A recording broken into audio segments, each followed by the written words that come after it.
Okay yes people, good morning to all of you. Portfolio management chapter हम लोग का discussion हो रहा था, काफ़ी कॉन्सेप्ट डिस्कशन हो चुका है, काफ़ी प्रॉब्लम भी सॉल्व कर चुके हैं, फिर भी कुछ कॉन्सेप्ट बाकी है। लिखो सबसे पहले प्रॉक्सी बीटा। ओके, देखो प्रॉक्सी का मतलब क्या होता है? रिप्रेजेंटेटिव। एक डायरेक्टर मीटिंग अटेंड नहीं कर पा रहा है, वो किसी और को भेजेगा उसके रिप्रेजेंटेटिव के हिसाब से, जिसको कहते हैं प्रॉक्सी। हाँ, तुम्हारे पास जो क्वालिटी है, तुम जिसको भेजोगे प्रॉक्सी के हिसाब से, उसके पास उतना क्वालिटी नहीं होगा तो चलेगा, लेकिन उस लेवल का होना चाहिए। तो ठीक है, चलो बीटा मान लो XYZ लिमिटेड एक टेलीकम्युनिकेशन सेक्टर में काम कर रहा है। XYZ लिमिटेड टेलीकम्युनिकेशन सेक्टर में काम कर रहा है। हम तो जब XYZ लिमिटेड का सिक्योरिटी हम एनालिसिस करेंगे, हमें चाहिए XYZ लिमिटेड का बीटा। सपोज किसी भी कारण की वजह से XYZ लिमिटेड का बीटा हम कंप्यूट नहीं कर पा रहे हैं, ठीक है, तो टेलीकम्युनिकेशन सेक्टर में भी बहुत सारे कंपनी होंगे, टेलीकम्युनिकेशन सेक्टर में भी बहुत सारे कंपनी होंगे। मान लो PQR, SZ, PACD एक्सेट्रा। इसका बीटा भी है, इसका बीटा भी अवेलेबल है, इसका बीटा भी अवेलेबल है। हम एक तीनों को मतलब तीनों कंपनी का बीटा को एवरेज करेंगे, फिर हम यही एज्यूम करेंगे कि XYZ का बीटा वो एवरेज बीटा के साथ बराबर होगा। फिर भी तुम बताओ, क्या ये एक्चुअल बीटा या प्रॉक्सी बीटा? ये प्रॉक्सी बीटा। तो proxy beta is the average beta of two और more company belong to the same sector. हाँ, XYZ लिमिटेड टेलीकम्युनिकेशन सेक्टर में काम कर रहा है, इसका मतलब ये नहीं कि तुम फार्मास्यूटिकल कंपनी का बीटा को एवरेज करो, कुछ काम का नहीं होगा। तो सेम सेक्टर का बीटा, दो या दो से ज्यादा कंपनी का एवरेज बीटा को कहते हैं प्रॉक्सी बीटा। तो लिखो, कभी कभी शॉर्ट नोट से आ जाता है राइट प्रॉक्सी बीटा 2 मार्क का, तो तुम्हें यही लिखना पड़ेगा। तो लिखो प्रॉक्सी बीटा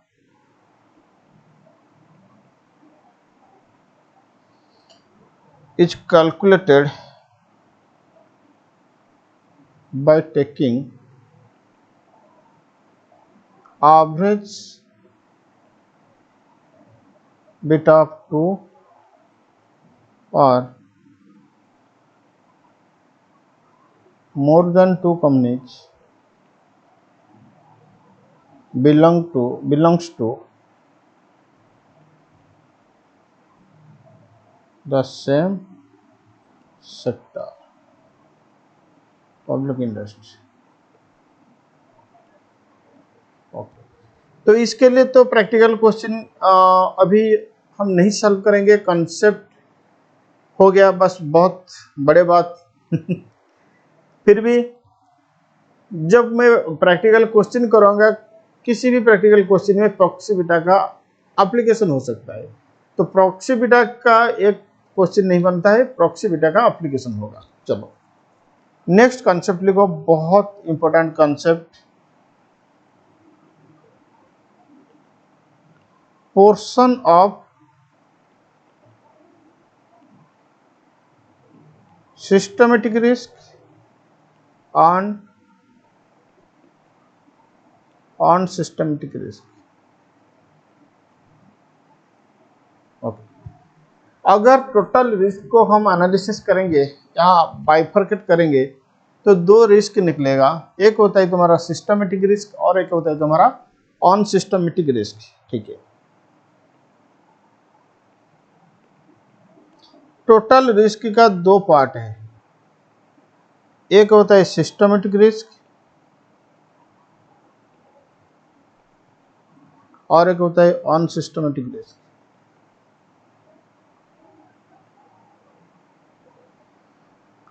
क्या आपको मालूम है टोटल रिस्क या तो स्टैंडर्ड डेविएशन, नहीं तो स्टैंडर्ड डेविएशन का स्क्वायर।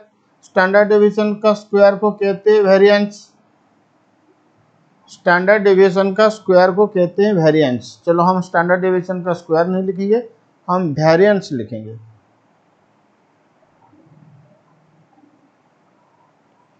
चाहे वो स्टैंडर्ड डेविएशन हो या वेरिएंस हो। स्टैंडर्ड डेविएशन परसेंटेज में भी आता है, वेरिएंस परसेंटेज में भी आता है। इसका मतलब टोटल रिस्क 10, इसका मतलब 10%। ओके, सिस्टमेटिक रिस्क बीटा, लेकिन बीटा परसेंटेज में नहीं होता है। मान लो किसी कंपनी का बीटा 4, इसका मतलब 4% नहीं है, 4 टाइम्स। तो टोटल रिस्क परसेंटेज में आता है। सिस्टमेटिक रिस्क बीटा, बीटा हमेशा टाइम्स में आता है। ओके, मान लो टोटल रिस्क स्टैंडर्ड डेविएशन तुम्हारा 10%, स्क्वायर हो जाएगा तो अलग बात है, परसेंटेज का स्क्वायर भी परसेंटेज ही होगा। तो बीटा मान लो 4 सिस्टमेटिक रिस्क। अब बोले क्या अनसिस्टमेटिक रिस्क 6? नो, गलत। क्यों? क्योंकि ये 10% ये टाइम्स। ठीक है, तुम परसेंटेज से टाइम को कैसे माइनस करोगे? हाँ, no doubt systematic risk plus unsystematic risk ये होगा तुम्हारा टोटल रिस्क, लेकिन टोटल रिस्क तुम्हारा परसेंटेज में आता है, सिस्टमेटिक रिस्क तुम्हारा टाइम में आता है। अनसिस्टमेटिक रिस्क तो रेसिडुअल रिस्क होगा। अनसिस्टमेटिक रिस्क का मतलब रेसिडुअल रिस्क।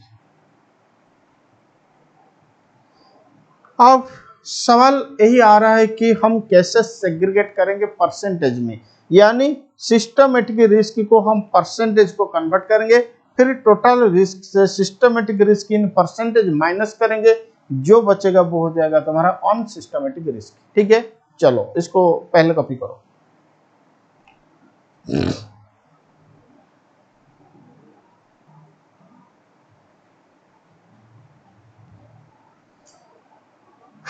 ओके, हो गया कॉपी?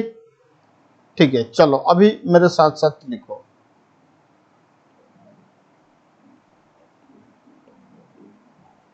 टोटल रिस्क अप्रोच मतलब standard deviation approach,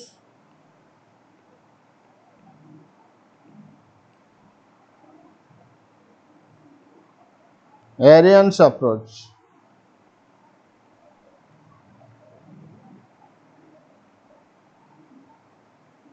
standard deviation approach में total risk is equal to standard deviation जो परसेंटेज में आएगा।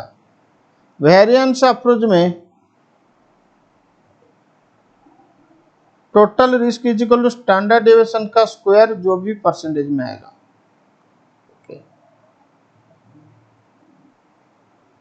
अब टोटल रिस्क का दो पार्ट होगा, एक होगा सिस्टमेटिक रिस्क और एक होगा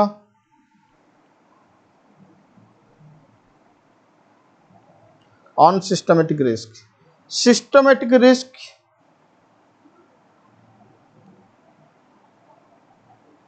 बीटा, बीटा का मतलब सिस्टमेटिक रिस्क इन टाइम्स, लेकिन हमें चाहिए सिस्टमेटिक रिस्क इन परसेंटेज। तो सिस्टमेटिक रिस्क हो जाएगा beta into standard deviation market.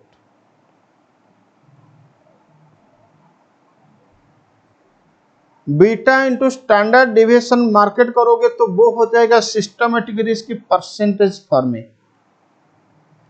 Okay, खाली बीटा बोलोगे तो वो होगा systematic risk in time form में। ऑन सिस्टमेटिक रिस्क हो जाएगा तुम्हारा total risk minus systematic risk is equal to standard deviation minus beta into standard deviation of market. Okay, देखो मान लो तुम्हारा टोटल रिस्क 10%, अब सिस्टमेटिक रिस्क आ रहा है 9%। इसका मतलब सिस्टमेटिक रिस्क का वेटेज कितना? 90%। टोटल रिस्क का 90% होगा तुम्हारा सिस्टमेटिक रिस्क। ठीक है, अब लिखो weight of systematic risk is equal to systematic risk in percentage, systematic risk in percentage divided by total risk in percentage into 100. Weight of unsystematic risk is equal to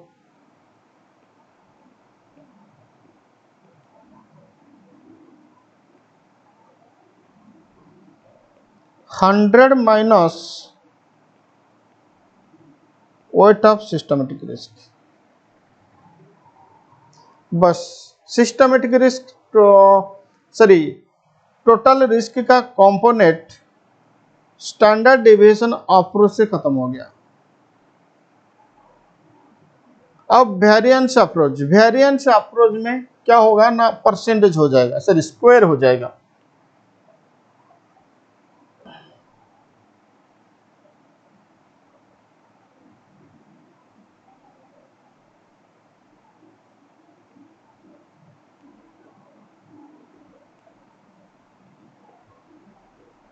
systematic risk in percentage, इसका formula हो जाएगा beta square into standard deviation market square is equal to beta square into variance of market. Unsystematic risk होगा total risk minus systematic risk. अगर उसका formula तुम देखोगे तो formula हो जाएगा स्टैंडर्ड डेविएशन का स्क्वायर, जगह नहीं है इसीलिए मैं शॉर्ट में लिख रहा हूं, स्टैंडर्ड डेविएशन का square minus beta square into standard deviation market square.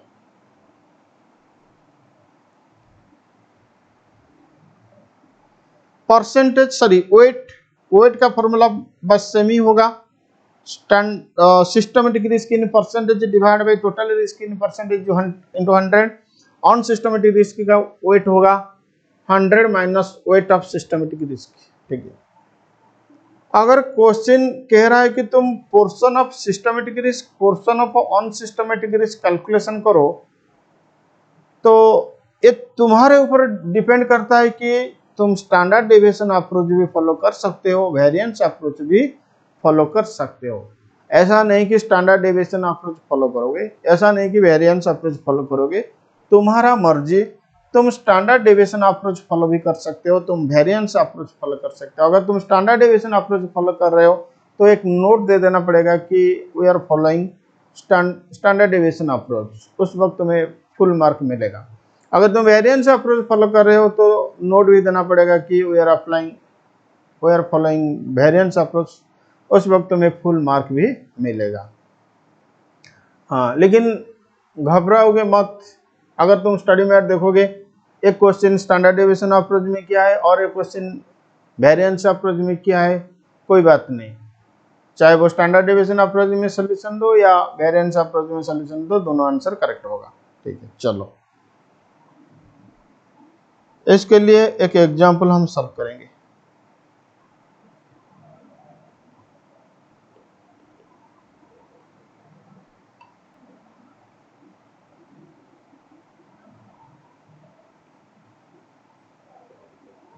Situation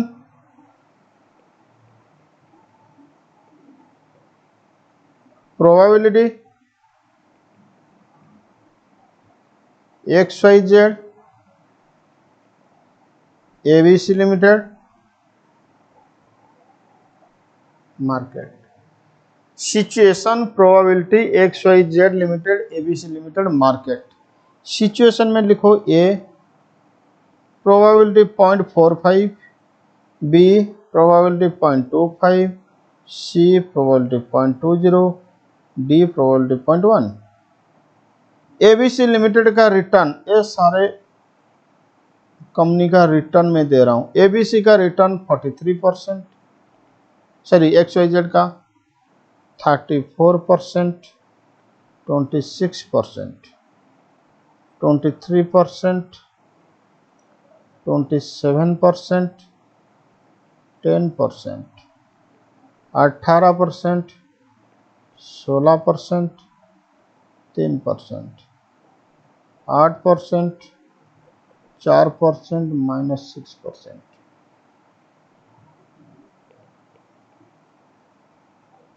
risk free rate of return is 9%. Calculate beta of both company. देखो, बीटा को कभी कभी एक्स एंटी बीटा भी कहते हैं. एक्स एंटी बीटा जब प्रोबेबिलिटी का कंसेप्ट आएगा, इसका मतलब हम फ्यूचर के लिए सोच रहे हैं. तो फ्यूचर के लिए अगर तुम सोचोगे तो उस वक्त एक्स एंटी, देखो मैंने बताया था ये बीटा या x anti beta,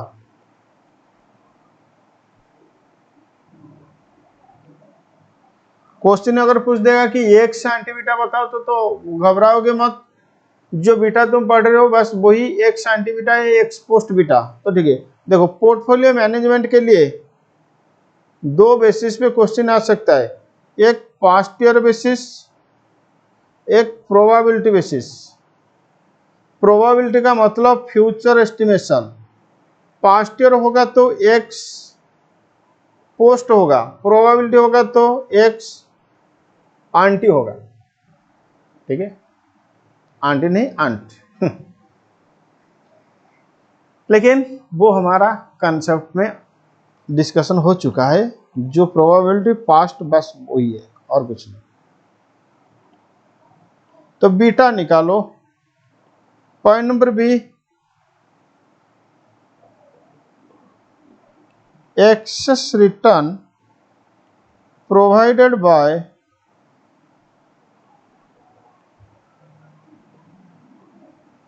both the company. Point number C,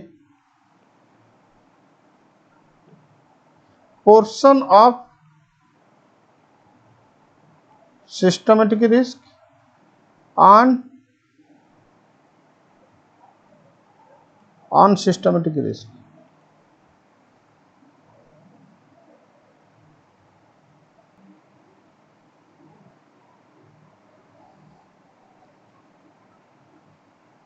लिखो सॉल्यूशन, मेरे साथ साथ सॉल्व करना. ठीक है, पहले एक्सपेक्टेड रिटर्न कैलकुलेशन करो.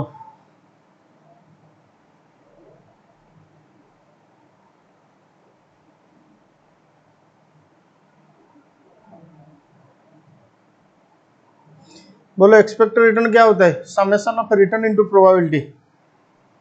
Okay,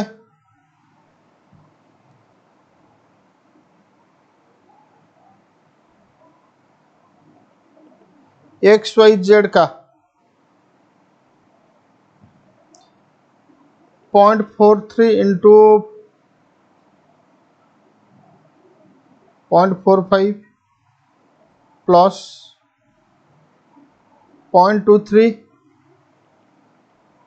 into 0.25 plus 0.2 into 0.18 plus 0.08 into 0.1. ये हो रहा है तुम्हारा 29.5%.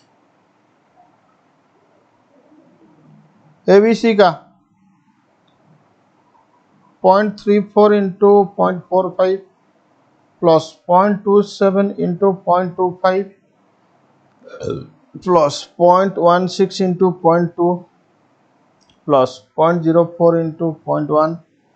ये हो रहा है तुम्हारा 25.65%.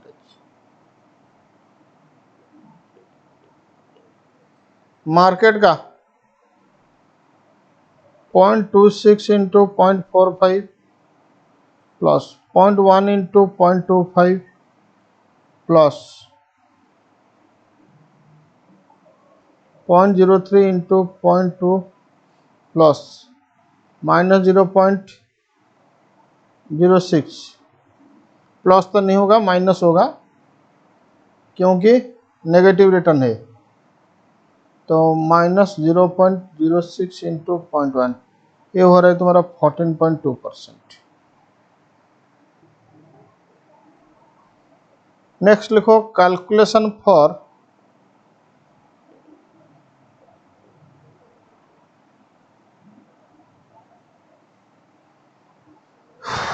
ABC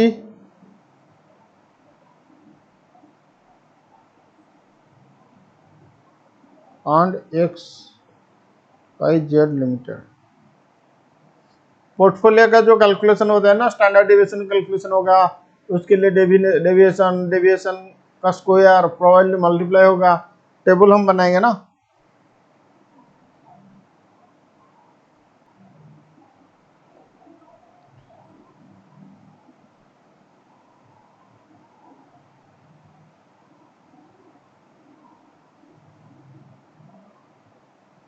हम अलग अलग कैलकुलेशन करेंगे, पहले XYZ के लिए।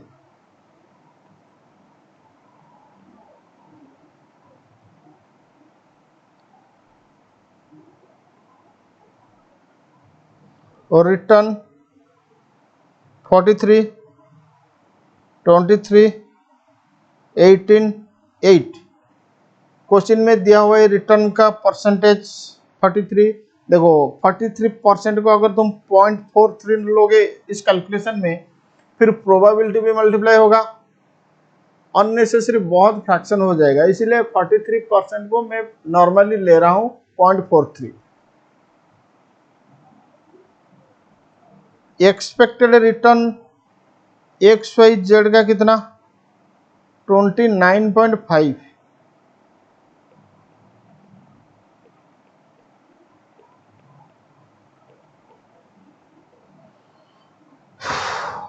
अब डेविएशन निकालो,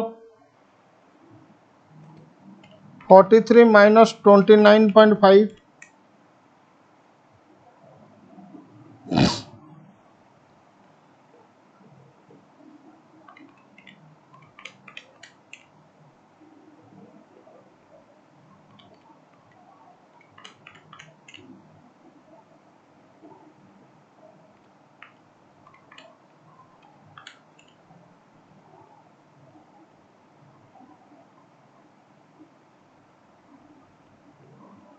डेविएशन का स्क्वायर करो,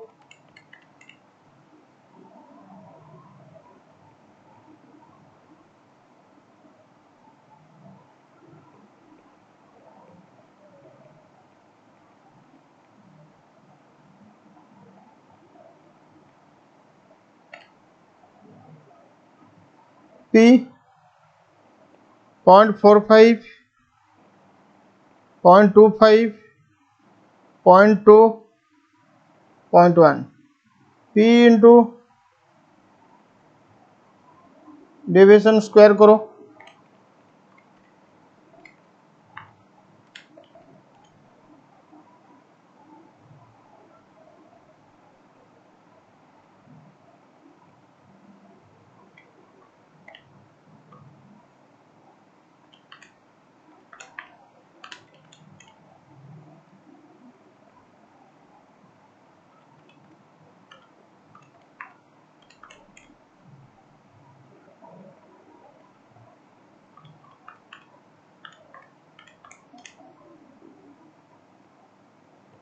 इसको टोटलिंग करो,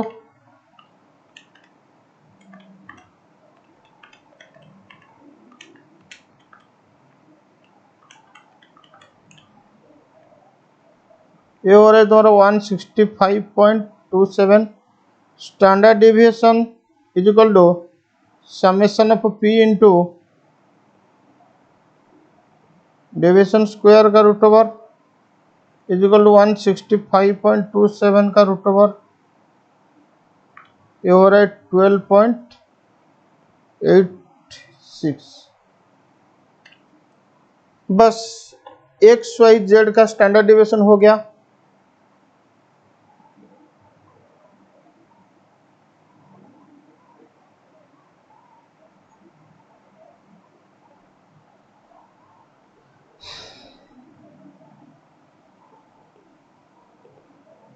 कैलकुलेशन फॉर ABC।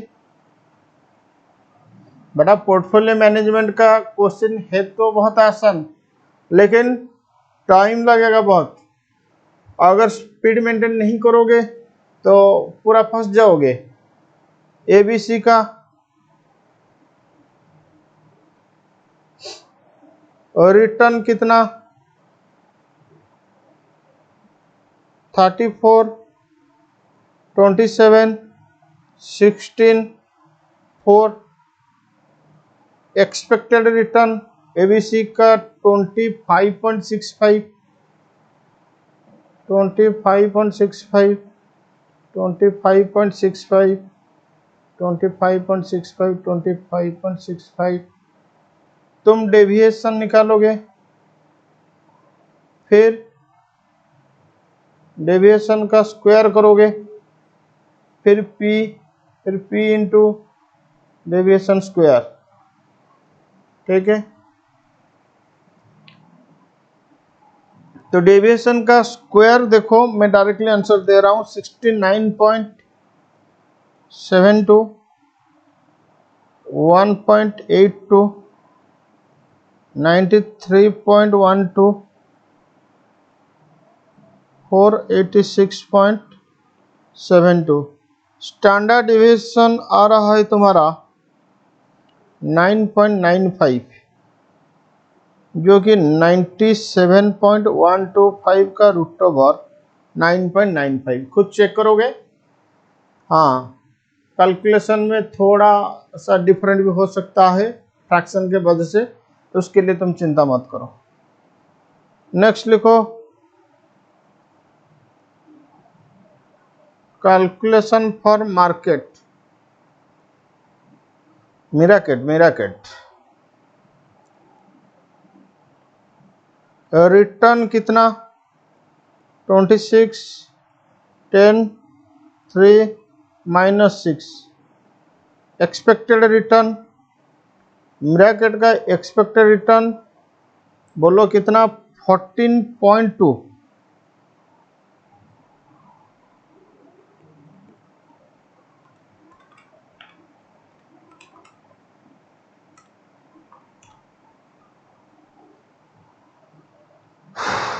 फिर डेविएशन का स्क्वायर P इंटू डेविएशन का स्क्वायर। स्टैंडर्ड डेविएशन आ रहा है मार्केट का 11.53। स्टैंडर्ड डेविएशन मार्केट का आ रहा है 11.53। वीडियो को पॉज करो, खुद निकालो। मैं मार्केट का डेविएशन का स्क्वायर दे रहा हूं, खुद ट्राई करोगे। 139.24, 17.64, 125.44, 408.04। चलो बाकी मैनेज हो जाएगा। ये हो गया standard deviation of ABC XYZ market. Standard deviation हो गया। नेक्स्ट लिखो, कैलकुलेशन ऑफ कोवेरिएंस।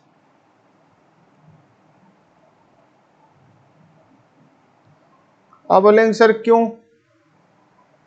कोवेरिएंस हमें चाहिए कोरिलेशन कैलकुलेशन करने के लिए।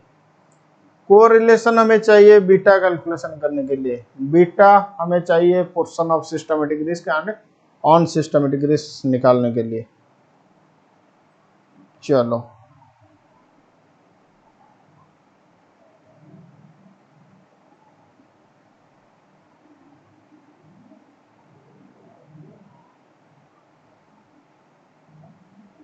कोवेरिएंस विथ मार्केट चाहिए।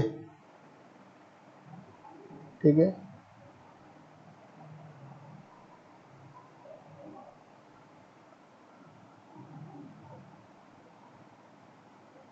XYZ ABC market DXY। अच्छा, स्पेस तो बहुत कम है।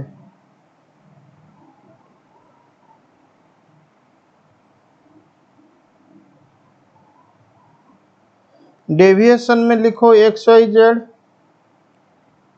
ABC market.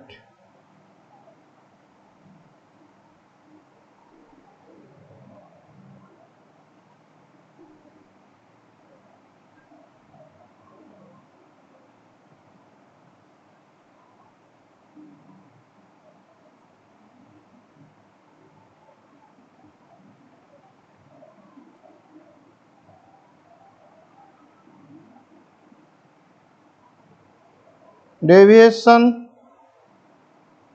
Of security into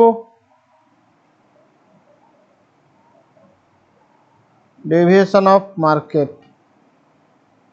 इसके अंदर लिखो XYZ into market, ABC into market. Deviation of security into deviation of market, XYZ into market, ABC into market. चलो return लिखो 43, 23, 18, 8, ABC का 34, 27, 16, 4, मार्केट का 26, 10, 3, -6। डेविएशन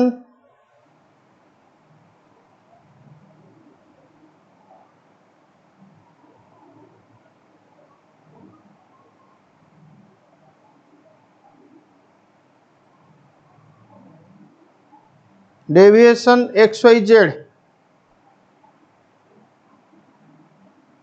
एक कलम,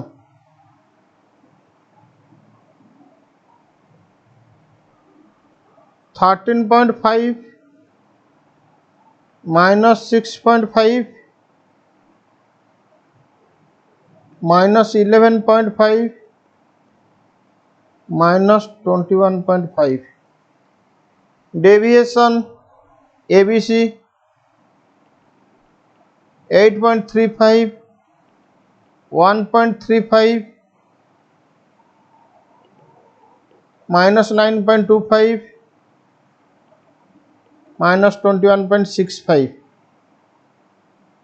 ये रिटर्न माइनस एक्सपेक्टेड रिटर्न एक चेक करो 34 -25.65 8.35 बस ऐसे कैलकुलेशन करोगे। फिर return of market minus expected return 26 -14.2 11.8 बस ऐसे कैलकुलेशन करो। मार्केट का होगा 11.8 -4.2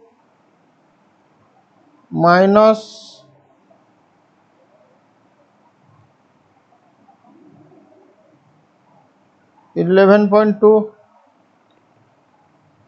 फिर -20.2।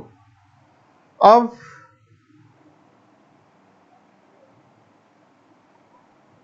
Deviation of security into deviation of market,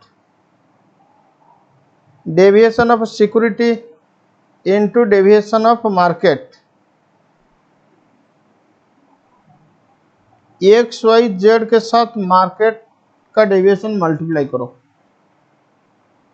13.5 into 11.8 ये होगा 159.3।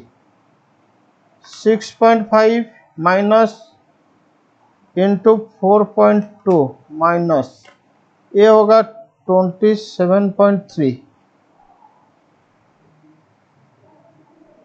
चलो डेविएशन के साथ डेविएशन को मल्टीप्लाई करो,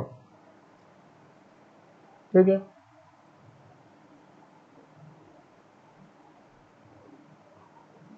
covariance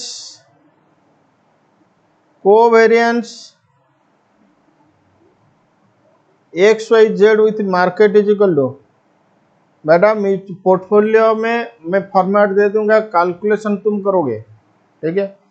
covariance XYZ with market is equal to summation of P into deviation XYZ into deviation market.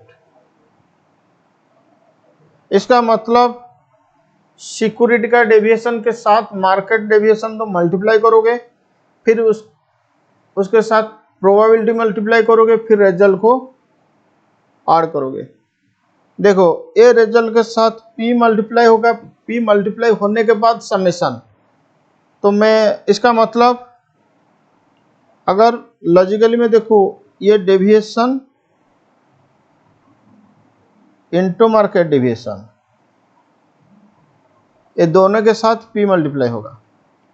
चलो मैं कैलकुलेशन यहीं पे कर देता हूँ। Equal to P 0.45 into deviation of security with deviation market, यानी 13.5 इंटू 11.8। हाँ ये तो होगा 159.3, लेकिन मैं फिर से लिख रहा हूँ 13.5 इंटू 11.8। कैलकुलेशन करने के लिए इजी होगा। 0.25 probability into deviation of x Y z into deviation of market -6.5 into -4.2 plus 0.2 into -11.5 into -11.2 plus 0.1 into -21.5 into -20.2। ये हो रहा है तुम्हारा 147.69। तो the covariance x Y z with market मिल गया। अब लिखो कोवेरिएंस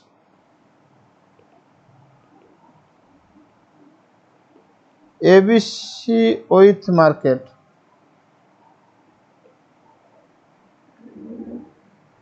बहुत टाइम लगेगा, पोर्टफोलियो का क्वेश्चन खुद प्रैक्टिस करोगे। 0.45 यानी probability into deviation of ABC with deviation of market, यानी 8.35 into 11.8, 8.35 into 11.8 plus 0.25 into 1.35 into -4.2 plus 0.2 into -9.25 into -11.2 plus 0.1 into -21.65 into -20.2, 20.2, हाँ 20.2। ये हो रहा है तुम्हारा 107.37। तो deviation of security with market हो गया।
नेक्स्ट लिखो कैलकुलेशन ऑफ बीटा।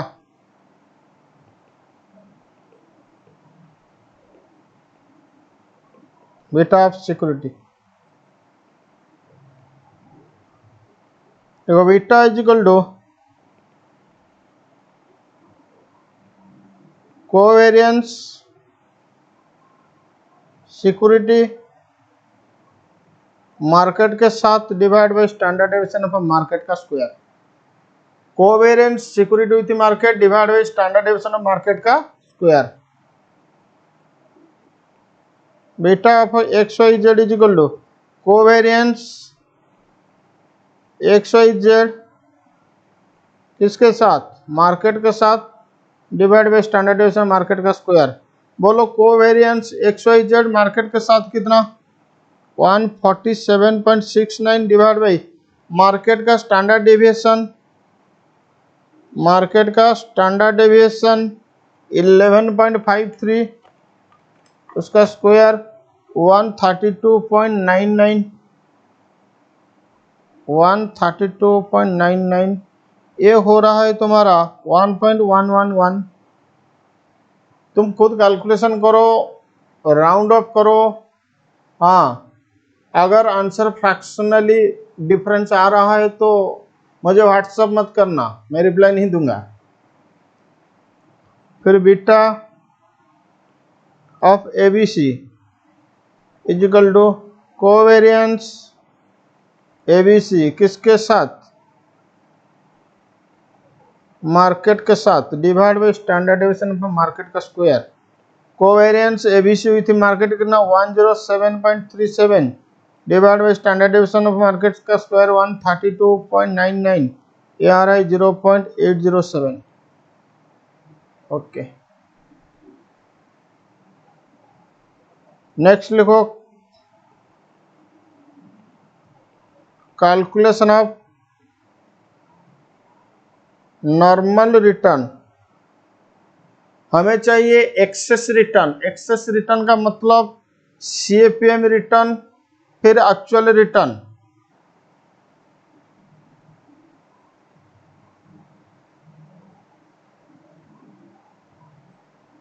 ये दोनों को कंपेयर करना पड़ेगा। तो पहले नॉर्मल रिटर्न जिसको हम बोलेंगे सीएपीएम रिटर्न। सीएपीएम का मतलब होता है कैपिटल एसेट प्राइसिंग मॉडल। बोलो CAPM return is equal to क्या था formula, risk free plus beta into R M minus R F, याद है। हाँ सर, बोलो एक्स वाई जेड का रिस्क फ्री कितना 9, बीटा कितना 1.111 इंटू आर एम कितना 14.2 minus 9 is equal to 14.78%। ABC का 9 plus 0.807 into 14.2 minus 9 is equal to 13.21%। Market का सीएपीएम कैलकुलेशन नहीं होता है। अब लिखो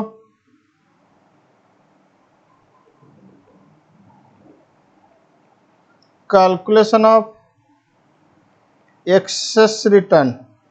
एक्सेस रिटर्न को अल्फा भी कहते हैं। Excess return is also called as alpha. तो ठीक है, तो लिखो alpha is equal to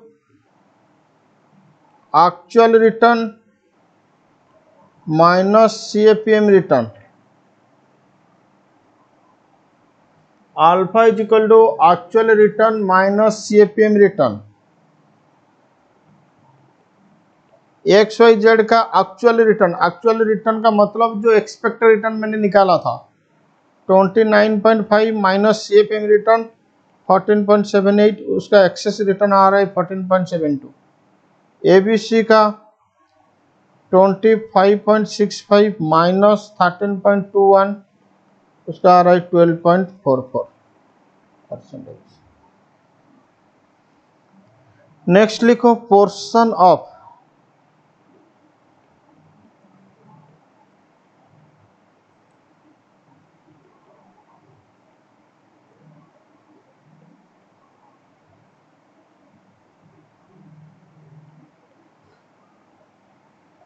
portion of systematic risk and unsystematic risk.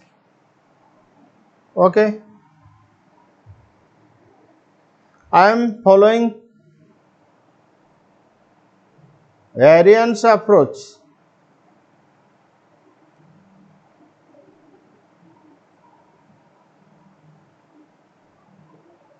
Systematic risk, अच्छा, for XYZ Limited, systematic risk is equal to beta square into variance of market. XYZ limited का beta कितना 1.111, उसका square into variance of market 132.99। बेटा ये तो times में होगा, ये परसेंटेज में होगा, तो रिजल्ट आ जाएगा वो कितना 164.15%। Okay, unsystematic risk is equal to total risk. Total risk का मतलब वेरिएंस माइनस सिस्टमेटिक रिस्क। तो एक्स वाई जेड का वेरिएंस कितना, एक्स वाई जेड का वेरिएंस, वेरिएंस का मतलब स्टैंडर्ड डेविएशन का स्क्वायर। बोलो एक्स वाई जेड का स्टैंडर्ड डेविएशन ऑफ स्क्वायर कितना। अच्छा एक बार देखो तो एक्स वाई जेड का स्टैंडर्ड डेविएशन कितना, एक्स वाई जेड का स्टैंडर्ड डेविएशन 12.86, 12.86, उसको स्क्वायर करो 165.37 या 27 जो भी, तो 165.27 माइनस अनसिस्टमेटिक रिस्क कितना 164.15, ये आ रहा है 1.12%। Okay, weight of systematic risk is equal to systematic risk divided by total risk into 100। weight of systematic risk is equal to systematic risk divided by total risk into 100।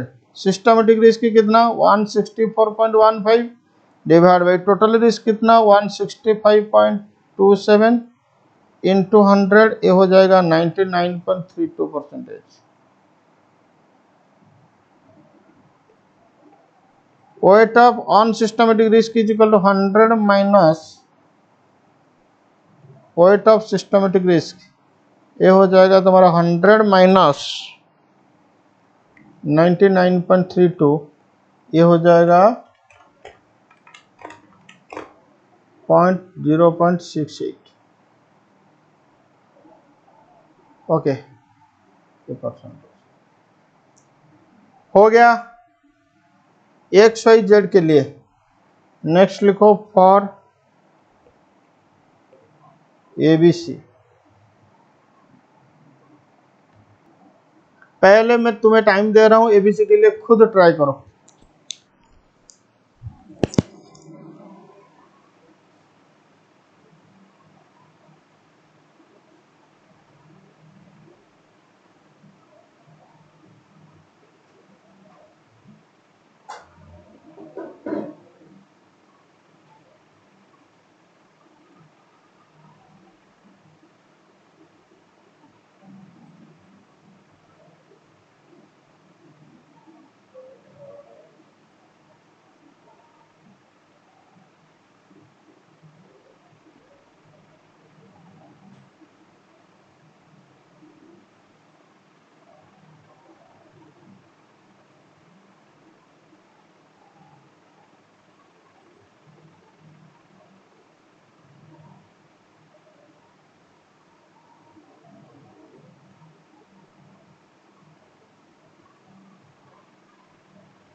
बोलो ABC का क्या हालचाल।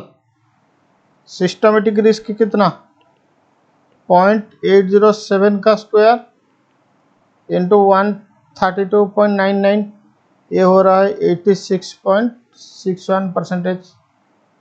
On systematic risk 99.125 minus 86.61, ये होगा 12.51%।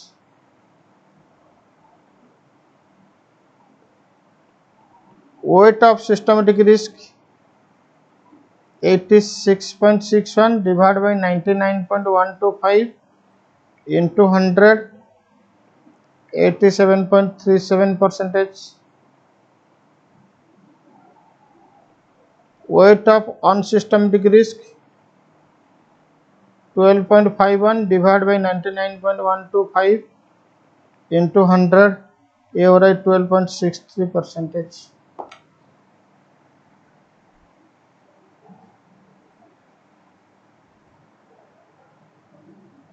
Okay, देखो पहले 2 minute इसको, अगर ठीक ठाक है तो नेक्स्ट कंसेप्ट को मूव करेंगे, नहीं तो फिर से मैं समझाऊंगा, ऐसा तो नहीं होगा। फिर भी एक बार चेक करो।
ओके, नेक्स्ट कंसेप्ट लिखो, आर्बिट्रेज प्राइसिंग थ्योरी।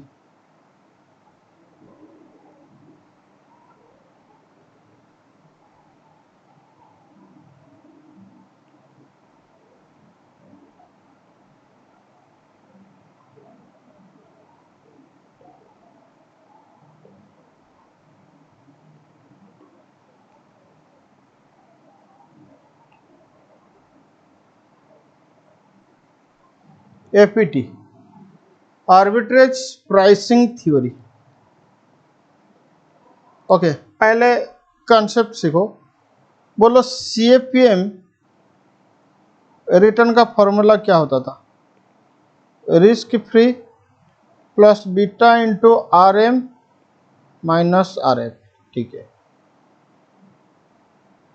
बीटा का मतलब सिस्टमेटिक रिस्क,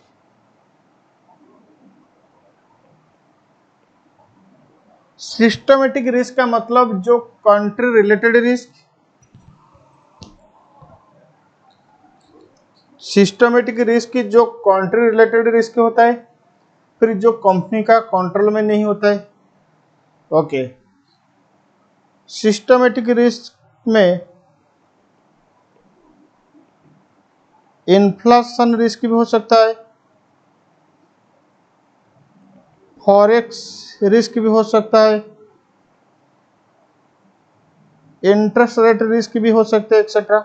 इसका मतलब बीटा ये सारे फैक्टर का इफेक्ट CAPM के हिसाब से, CAPM कहता है कि तुम सारे सिस्टमेटिक रिस्क का इफेक्ट को एक बार ले लो, इसका मतलब बीटा। लेकिन आर्बिट्रेज प्राइसिंग थ्योरी कहता है कि इसके लिए तुम अलग लो, फॉरेक्स रिस्क के लिए अलग लो, इंटरेस्ट रेट के रिस्क के लिए अलग लो।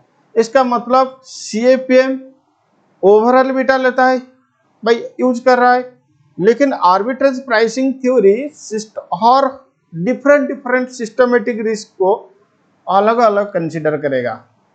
मान लो ये इन्फ्लेशन रिस्क मेरा फैक्टर 1, तो फैक्टर 1 का बीटा, फैक्टर 1 के लिए रिस्क प्रीमियम, ये जो RM माइनस RF होता है ना, RM माइनस RF को रिस्क प्रीमियम कहते हैं। हाँ, CAPM के हिसाब से overall beta, overall risk premium. लेकिन आर्बिट्रेज प्राइसिंग थ्योरी कहता है कि तुम अलग अलग फैक्टर का बीटा को सेपरेटली कंसीडर करो, फिर अलग अलग फैक्टर के लिए सेपरेट रिस्क प्रीमियम कंसीडर करो। मान लो फॉरेक्स रिस्क जो है ना, ये मेरे लिए फैक्टर 2, इंटरेस्ट मेरे लिए फैक्टर 3, तो expected return as per arbitrage pricing theory क्या होगा? Risk free plus beta factor 1 into risk premium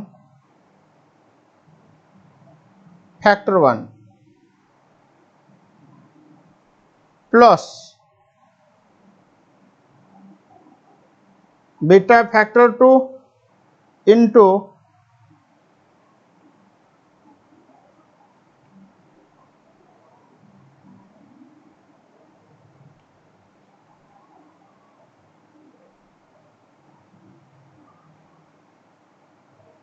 risk premium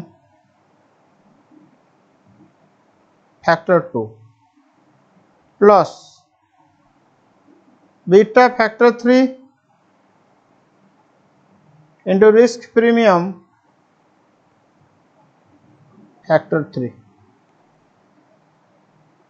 तो बीटा को हम मतलब सिस्टमेटिक रिस्क का हर कंपोनेंट को हम अलग करेंगे, अलग अलग सिस्टमेटिक रिस्क का कंपोनेंट के लिए अलग अलग रिस्क प्रीमियम को कंसीडर करेंगे, फिर उसके बाद एक्सपेक्टेड रिटर्न कैलकुलेशन करेंगे। ये होगा हमारा arbitrage pricing theory. Different component of systematic risk के लिए रिस्क प्रीमियम क्वेश्चन में दे देगा, तुम्हें कैलकुलेशन करना दरकार नहीं पड़ेगा। नोट लिखो,